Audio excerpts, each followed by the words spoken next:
Olá, estudante! Seja bem-vindo ao meu canal, seja bem-vindo à minha sala de aula virtual. Essa é a Didasco e meu nome é Kelly. Essa é mais uma aula daqueles embasamentos filosóficos que você acha muito difícil de entender, mas que, olha, cai como uma luva para você tratar na sua redação e ganhar, claro, credibilidade com o nosso corretor, porque afinal de contas é isso que a gente quer, né? A gente quer uma nota alta, quer um embasamento, um repertório que traz credibilidade, que traz veracidade. Então, se liga só, já sabe. Pega seu papel, sua caneta, seu tablet, sua caneta virtual, enfim, seja o que for, e vem pra aula.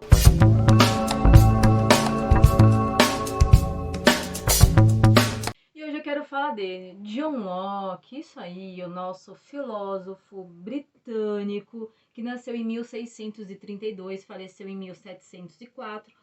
Ou seja, liga o radar aí, ó. Ele pegou um período que a gente chama na história de absolutismo. Sim, o que é absolutismo? Às vezes o próprio nome do conceito, né, pessoal, dá uma dica pra gente do qual é o sentido daquilo. Absolutismo era um período em que esses imperadores, esses reis, eles tinham o poder absoluto da sociedade. Eles eram ali o poder executivo, judiciário, legislativo, eles executavam as leis, elaboravam as leis, julgavam as leis, enfim, era tudo na mão deles. O poder era absoluto. Ixi, Maria. Aí já tem uma ideia, ok? Então, o nosso filósofo aqui, que pasme, ele é formado em medicina. Sim, John Locke foi formado em medicina. Teve uma carreira aí muito grande dentro da vida política. E observando aquele funcionamento social, ele falou, tá errado isso aí, hein? Tá errado isso aí.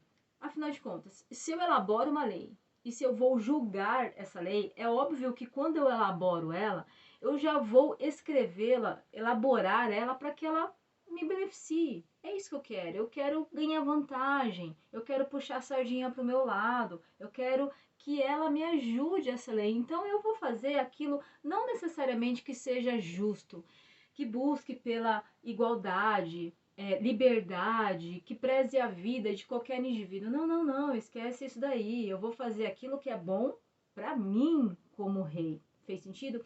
Então ele observava aquilo ali e falou, mas é claro que isso está errado. Alguma coisa de errada não está certa. É óbvio, Bill isso daí. O que ele vem trazer pra gente? Aí ele organiza essa sociedade, como todo filósofo, vem a ideia. Eu vou escrever aqui e estudar, disseminar minha ideia sobre o estado natural. Você é o bichão mesmo, hein? Sim, e aí de repente pode até passar pela sua cabeça, né?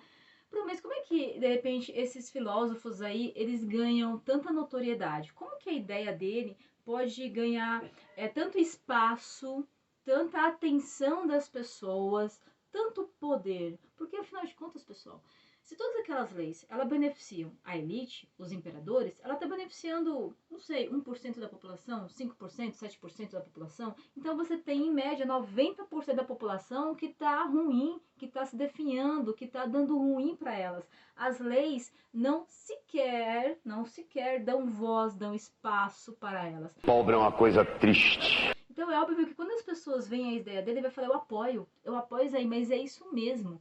E lembra que você não tinha ali só os imperadores, você tinha os burgueses que estavam começando a crescer, os comerciantes que estavam começando a crescer aqui no século XVIII, né? Então você vai ter bastante parte da população que vai olhar e vai concordar com isso. Bom, o que eram os estados naturais? Ele fala que os estados naturais, basicamente, pleiteiam 3 direitos. E que esses estados naturais, esses direitos naturais, ele já nasce com o indivíduo. Faz parte da existência do indivíduo. Se eu nasço, se eu existo, eu já tenho isso, entende? Eu não preciso aqui ser cidadão de uma nação, eu não preciso aqui estar numa casta da sociedade, numa classe social, ter um poder aquisitivo, ser alfabeto, nada. É só nascer, é só existir e eu já estou nessa condição desse estado natural. O que é esse estado natural? É a condição que basicamente eu existo, então eu vou ter 3 direitos. 3 direitos, não precisa estar escrito em nenhum lugar. Basta eu nascer que eu já tenho o direito à liberdade, sim, propriedade e à vida. Olha só, ele fala que o direito à propriedade é o que faz com que é o que me move para o trabalho, porque quanto mais eu produzo, quanto mais eu trabalho, mais eu acumulo, mais eu produzo, mais riqueza, então eu vou ter condição de ter um bem, de ter uma casa, de ter uma terra para mim, ok? Entendeu o que eu disse? Bom, E aí, quando eu também trabalho, eu promovo a vida, porque afinal de contas eu estou fortalecendo e contribuindo com a minha vida e com as demais pessoas, porque eu vou ou prestar um serviço para as pessoas ou eu vou produzir um produto para as pessoas. Então aí também vem a condição de promover a vida.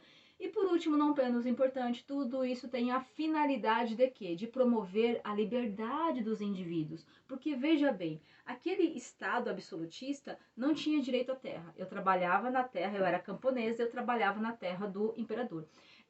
Que eu não tinha direito de controlar a minha própria vida, afinal de contas, se eu isse contra a igreja ou contra o meu senhor, eu basicamente cortava-se cabeças, rolavam-se cabeças, então eu não tinha direito sobre a minha vida. A vida, ela podia ser tirada, ela podia ser ceifada. E por último, tudo isso me dava condição de liberdade, eu decidia para quem eu ia trabalhar, eu decidia aonde eu ia morar, eu decidia o que eu iria fazer da minha vida. Meu Deus, o que foi que eu fiz com minha vida, Jesus? E quando eu falo aqui dessa liberdade, é todos os tipos de liberdade que você possa imaginar, tá? Liberdade de ir e vir, liberdade de se expressar, exatamente, eu podia expressar a minha opinião, liberdade religiosa, sim, eu podia cultivar uma religião que fosse diferente da do meu senhor, ok?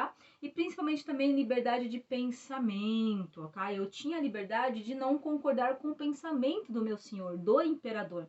Sim, porque nesse tempo, se eu fosse contra as ideias, eu poderia ficar lá, trabalhando a vida inteira no campo. Mas se eu falasse, escuta, ei, ô Luiz XV aí, ei, Carlos XVIII, eu não concordo com isso não, hein? Eu vou continuar trabalhando, mas não concordo.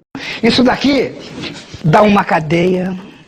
Bastava para que eu fosse rechaçado, sofrer algumas retaliações, e se eu continuasse com aquilo, eu podia até perder minha vida, tá bom?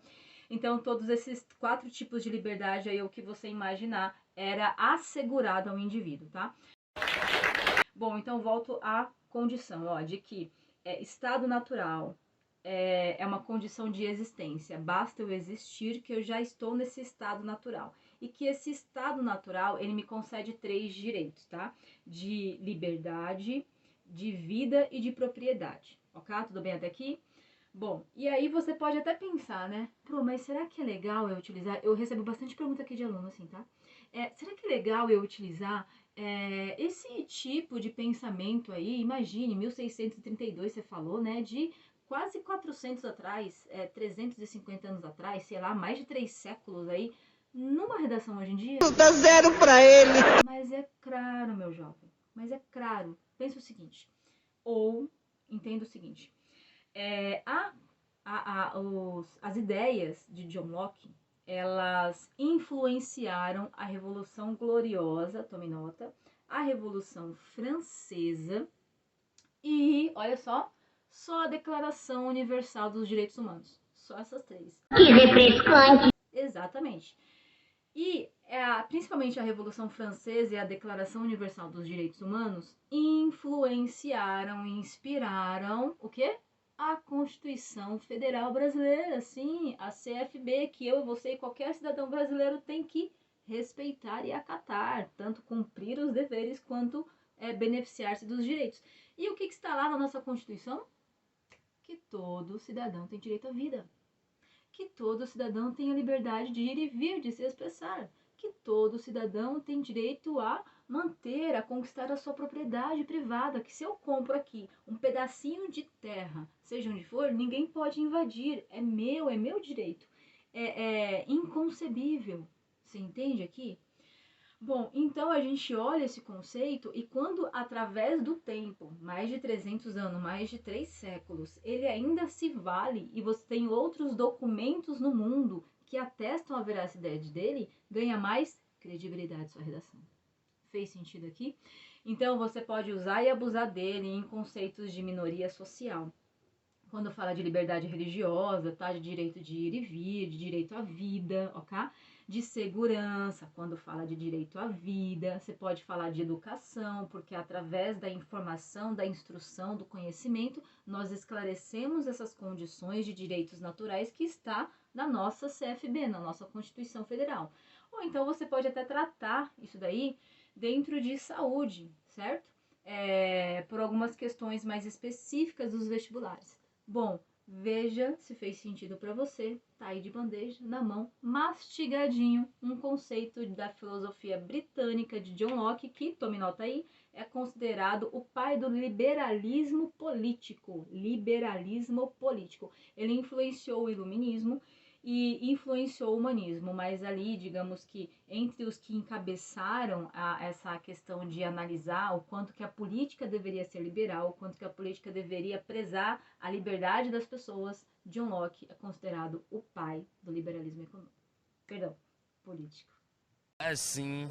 E aí, merece ou não merece o seu joinha? Principalmente se você ficou aqui até o final, compartilhe esse vídeo com aquele amigo ou com aquela amiga que eu tenho certeza que vai esclarecer as ideias, já vai para a redação preparadíssimo, ele vai adorar a sua dica desse vídeo. E claro, se inscreva no canal, pessoal. Segunda a sexta-feira tem material assim, organizado, caprichado, objetivo para você, com alguns minutinhos aqui de aula, já manda bem na sua prova. Bom, aguarde seu comentário, o que você achou do vídeo. E claro, né, qual que é o meu bordão? Gabarita essa prova.